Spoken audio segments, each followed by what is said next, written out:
But the thing is, if you ask most entrepreneurs what they want to do with their lives, they say they want to make an impact on the world. They want to make the world a better place.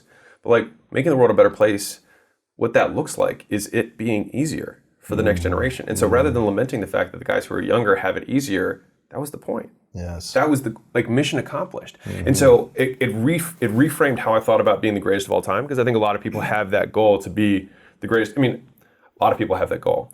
But the more I thought about it, the more I was like, I can't have that goal, because if I did my job, then I have to have made people who are after me get there faster than I got there.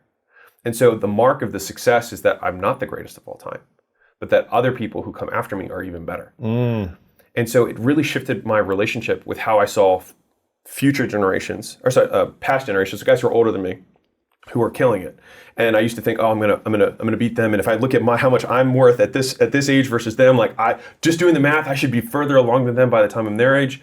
And it was this kind of like different competition rather than this gratitude for like, well, of course I'm gonna be bigger than they are at their age. I had them to help me. They didn't have them to help them.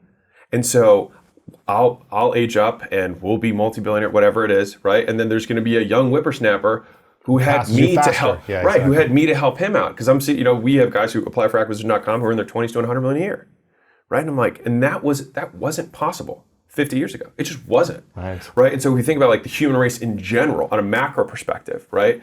You have like, rather than seeing the people who are older than you as the old dogs that you have to kick off, right? And by all means, play hard in the paint, don't get me wrong.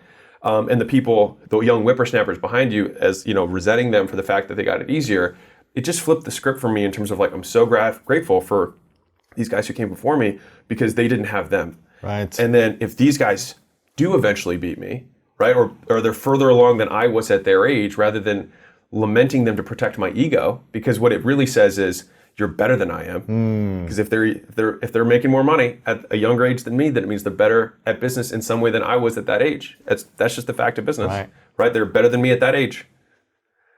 And to protect my ego, I want to say they had it easier, right? But what does that do for you if you protect your ego as opposed to help others accelerate faster than you? I think it just reframes it. And so it takes the ego away from, I need to crush these guys, or I need to poke at why it's easier for them.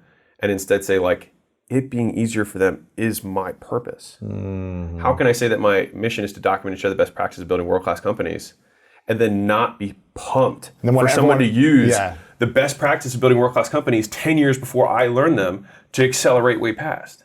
And so anyways, that was a frame of reference that completely shifted the narrative for me in terms of competition.